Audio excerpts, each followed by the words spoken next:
Bueno, atxalde ondenoi, ongi etorria gorko oiko udalbatzarrara.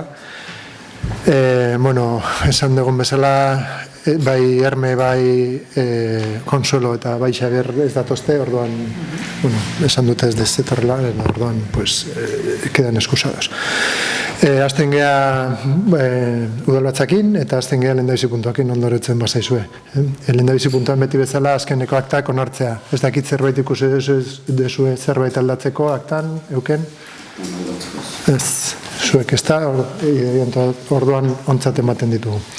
Bigarren puntuan dakagu alkatetza eta zinegotzi ordezkarien ebazpen berri ematea. Ez dezu eukera ikusteko orduan usten dugu mai gainean eta hurrengo udalbatzan onartzen dugu ondo iruditzen bazaizue, edo ala ere edozein momentutan? Ala ere berri ematea bakarrikan. Bai, berri ematea, baina zalantzak edo zerbait nahi bezu galdetu. Zalantzak ezin ditu galdetu. Horregatik. Orduan, ondo iruditzen bazaizue, hurrengo udalbatzan irekitzen dugu, bueno, egongo da berriz puntua eta han hitz egiten dugu, edo bestela edozein momentutan galdetu dezakezue eta argituko dugu puntuak. Hirugarren puntuan dakagu berdina, tokiko gobernu batzarrak hartutako erabakien kontu ematea. Egon geha deno, hiru alde erdiak egon geha tokiko gobernu batzarran, ara ere ekartzen dugu puntua zerbait argitzeko edo zerbait dagoen argitzeko. Puntu honetan ez dago zerrez, ez da? Orduan nontzat ematen dugu eta laugarren puntura goaz. Pre hartzen gera. Laugarren puntua dakagu gizarte zerbitzuetako atalaren zuzenderitza eta kudeaketa eskuduntzen eskuordezkari buruzko dekretuaren berri ematea. Kaso honetan,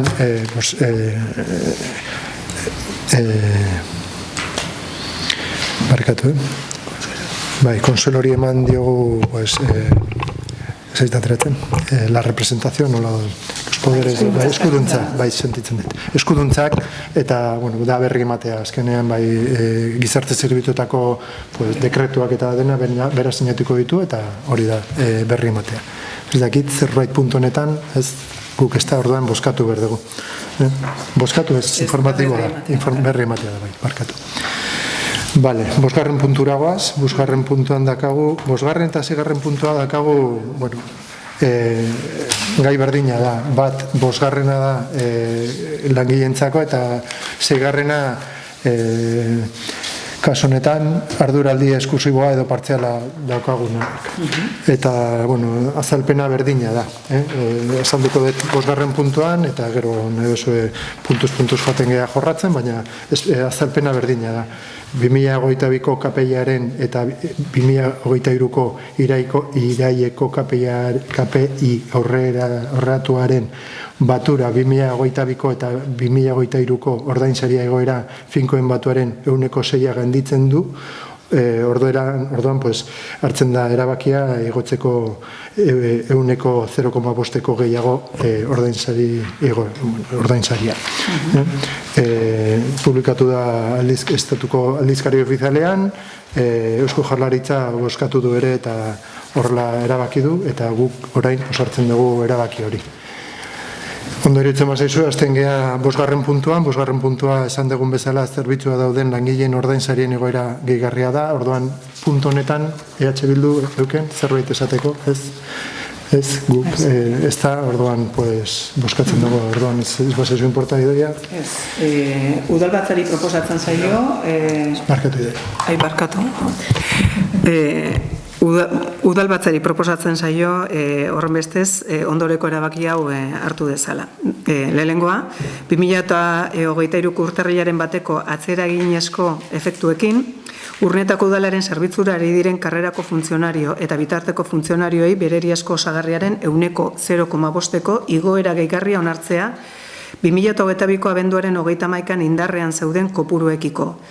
2023ko ekitaldirako bi igoeren batuketak 3%ko gehieneko ordainsari igoera globala finkatzen du. Bigarrena, 2023ko urtarrilaren bateko atzeraginezko efektuekin, Urnietako udalaren zerbitzura ari diren benbeineko langilei ordainsarien 0,5% igoera gehigarri onartzea, 2022ko abenduaren 31 indarrean zeuden kopuruekiko. 2023ko ekitaldiako bi igoeren batuketak 3% gehieneko ordainsari igoera globala finkatzen du.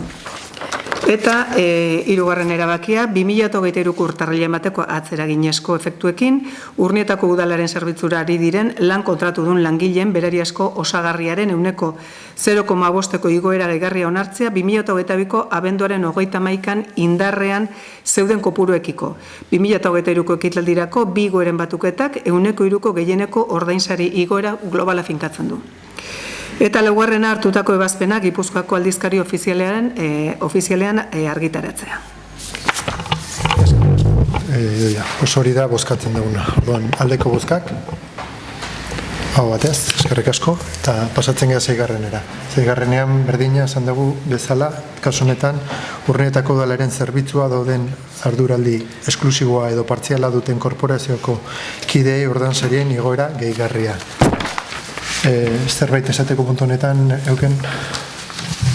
Bueno, azken finean, bi puntuetako, nola bi puntuak batera egin ditugun, ez litzake gaizki egongo herritarrek jakitea 0,5% igoera zenbatekoa den bi kasuak batuta, gutxi gora bera, dena jakiteko, zertaz aigean hitzeiten, 0,5 hitzeiten dezunean, ez da berdina milioi baten 0,5 edo 5 milioiren 0,5, eta azken finean garrantzitsua iruditzen zaigu jakinean gainean egotea.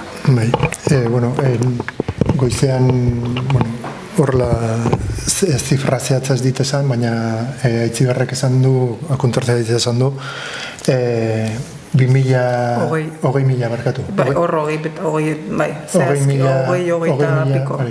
Con efecto retractio urtarrilean batetik aurrera langile guztientzat. Hori da, eta urte osorako. Baina, dena den datu zehatzoie kontu hartzaia ditu, baina osotu zen duzunean ez dakat. Data bateratuta dakat, eukitzen dunean urrengo udalbatzan azalpen emango dugu eta esango dugu zehaz mehatzen bada langileen igoera eta zein den karguen igoera. Azken finean 25.000koa da igoera 0,5-ena eta 1/3 150.000 inguru izango litzake, kalkulo berdina egin da 1/3arekin, osea, gauza da, herritarrek jakitea garrantzitsua dela, ez dut besterik esan. Zerbait gehiago euken, edo urtzen ez zerbait izateko puntu honetan? Ez aigu aldeko buzka pango egula bat. Oso ikusi dira basozu inportan, ez aurreko ikusita, udalbatzari proposatzen zaio ardezala ondorengo erabakia. Lehenengoa 2023ko urtarrilaren bateko atzeraginezko efektuekin Urnietako udalaren arduraldi esklusiboa edo partziala duten korporazioko kidei ordainsarian 0,5% igoera gehigarri onartzea 2022ko abenduaren 31 indarrean zeuden kopurekiko. 2023ko ekitaldirako bi igoeren batuketak 3% gehieneko ordainsari igoera globala finkatzen du. Eta bigarrena hartutako ebazpen hau edo akordio hau Gipuzkoako aldizkari ofizialean argitaratzea. Aldeko bozkak. Hau batez, eskerrik asko. Zazpigarren puntuan dako udalbatzak tokiko gobernu batzarrengan eskuduntzen ordetzea. Kasu honetan, proposamena da kontratazio publikoa pasatzea edo ematea. Azkenean, askotan kontratazio publikoa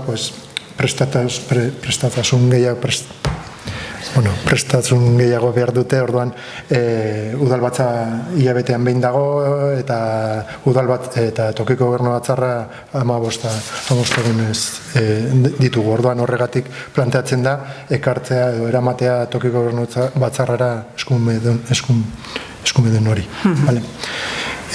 Hori jorratu genuen antolakuntzan, alarez dakit zerbait esateko puntu honetan, ez guk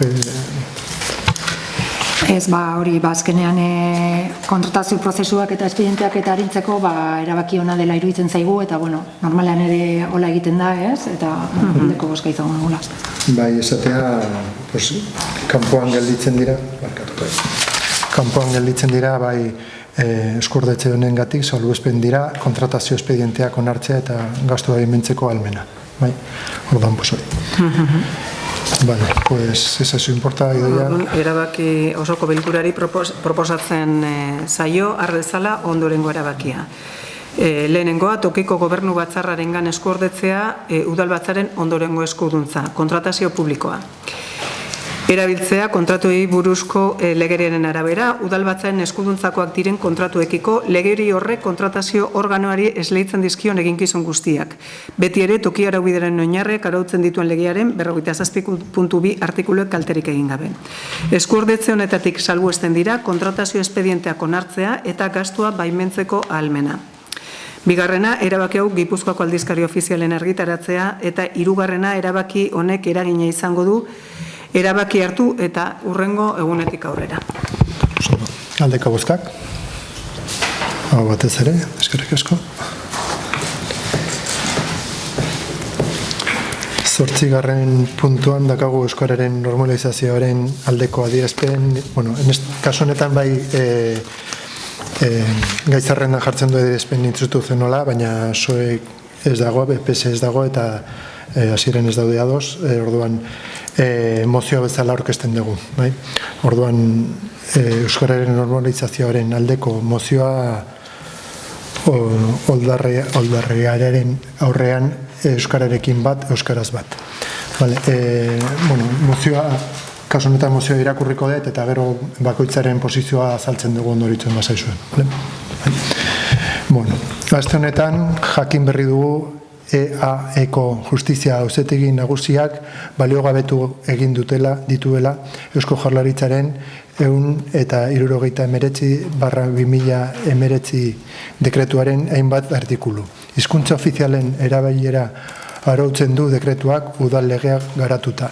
Espainiako Auzitegi Konstituzionala uztailean udal legeari buruz emandako epaiaren ostean dekretuaren aurka jo du orain Auzitegi Nagusiak. Horren aurrean, honako mozioa hau egiten nahi du Urnietako udalak. Lehendabizia, kezkaz eta larritasunez hartu dugu euskararen indar berritze prozesuaren aurkako epai hau. Testuingurua ere kontuan hartu behar da. Azken aldian, gisa beroko epai batzuk iritsi dira eta guztietan berbera izan da norabidea. Epai hauek traba dira urteotan euskara sustatzeko bidean adostasun handiz eraiki den orubearentzat. Bigarrena, azken urte hauetan euskarak aurrebide handia egin du urnetan, baina oraindik bada zertan eragin. Udalean, bertan ere urrats handia egin ditu euskarak gaur egun zerbitzu hizkuntza zezik, lan hizkuntza nagusia ere bada euskara. Horretan, jarraitzeko asmo sendoa du Urnietako udalak eta aurreratzean ere martxan jarriko ditu bere esku dauden neurri eta plangintza guztiak. Ze helburu nagusien artean du udalerrian euskara normalizatzea eta herritar guztien hizkuntza eskubideak bermatzea eta sententzia honek oztopoa besterik ez dakar. Hirugarrena, EH Bildu eta EAJak bat egiten dugu Euskalgintzaren Kontseiluaren eta beste eragileek azaroaren 4ko Bilbon antolatutako manifestazioarekin eta euskararen aurkako eraso honi erantzuteko urnietarrak parte hartzera deitzen ditugu. Hau da mozioa eta bozkatu baino lehen euken EH Bilduren posizioa mesedez.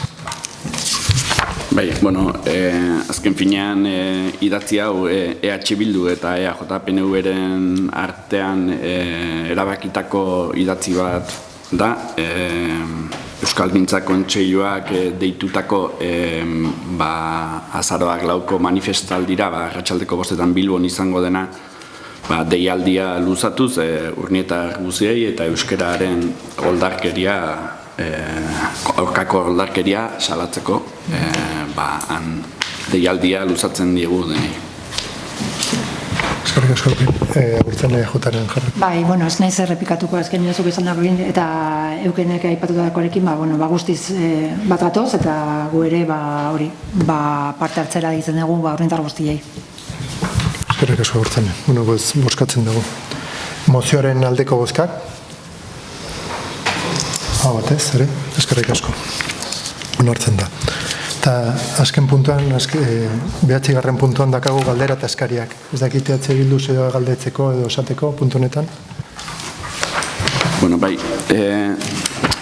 guk lehenengo eta behin galdetu nahi genuen gaur bozeramaile taldean Urnietako sarrerako Urnietarena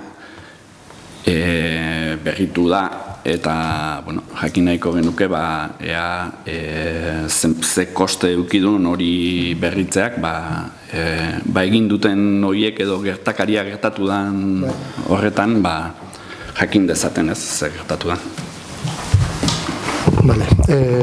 Momentuz ez dakagu zifra konkretua, baizik eta aurrekontua eskatu genuen, eta aurrekontua da 2.200 eurokoa inguruan.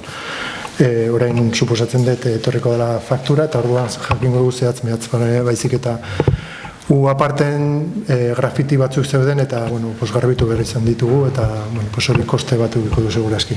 Orduan, zifra konkretua edukitzen dugunean, azalduko dugu, baina hasieran 2.200 euro inguruan. Ulertzen dut, grafitiena aparte izango litzakela. Garbiketa, ez? Bai, hori da. Azkenean, bai, puskatuta zegoen eta aldatu dute letra osoa, baina grafitia bai garbitu dute, bakar, ez dakit produktu berezi batzuekin eta garbitu dute.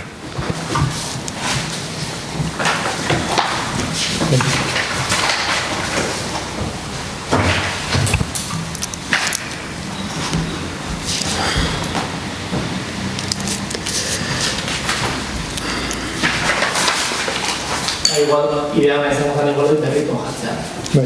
Zema jatzen, hori, eta gabitzea, pintadak, eta agian idea hona izango zen, ua konpontzea, pintada garbitzea, pankartak enkulatuak entzea, zenbako osatzen da jendeak jakiteko. Pendiente dakagu bozeramale bat, eta bozeramale horretan planteatuko ditugu neurri batzuk gozoekin, eta berritun azaltzea kosteak eta ze suposatzen du herrientzako gauza hauek, bai gure asmoa izango zen. Orduan, horreatu zera, baina bai.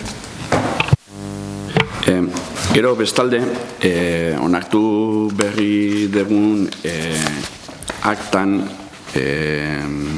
urriaren 11koan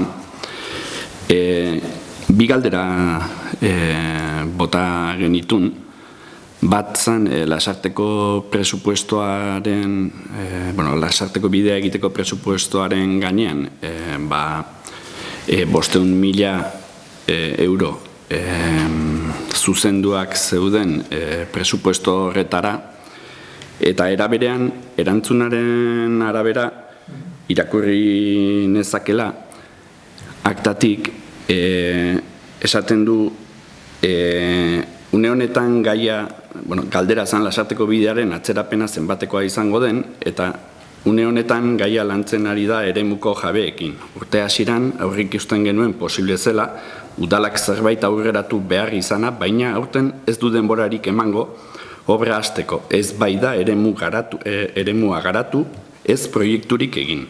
Dena den, eremuaren garapena martxan dago eta espero da lehenbailen proiektu honekin hastea. 500.000 euro zuzendu dira presupuesto batetara, baino eraberean emandako erantzunaren arabera proiekturik ez dagola erantzun zan, eta orain ari dala garatzen.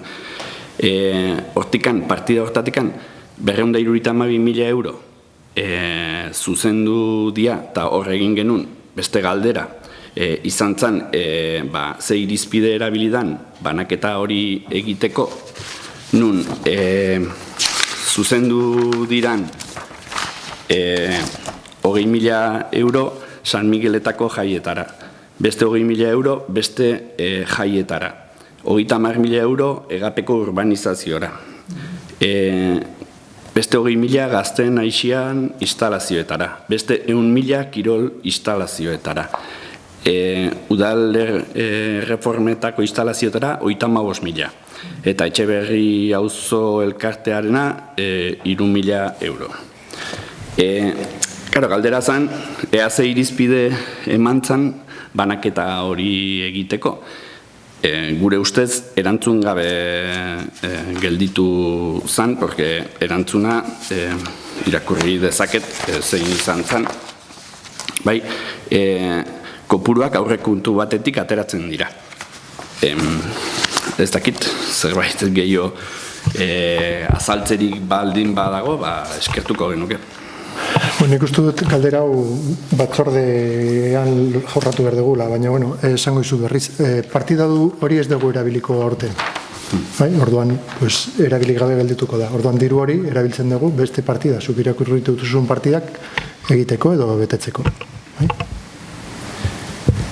Bai, baina, eske, eraberean naizea esaten, proiektua ez dagola, eta orain ari dala lantzen. Nolaz, galdera de bai, eske nolaz zuzendu dia 500.000 euro proiektu landu gabe dagoen proiektu batetara.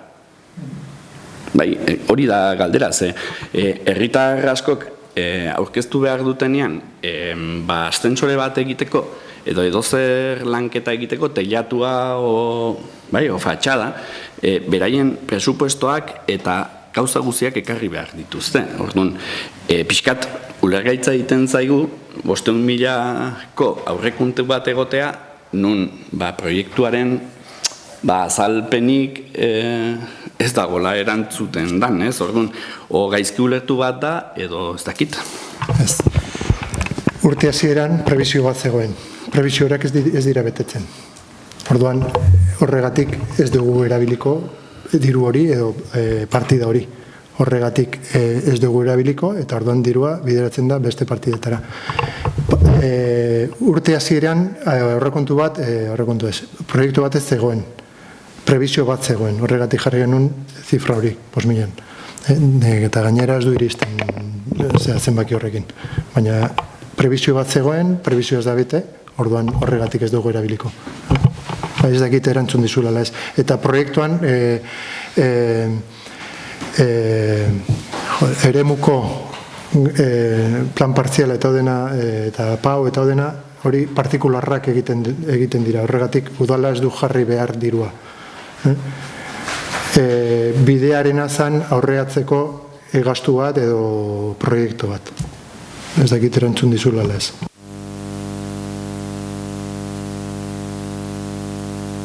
Beste zer esateko. Eskerrik asko. Zerbait gehiago ez? Honekin bukatzen dugu gaurko udalbatzar, eskerrik asko eta hurrengora.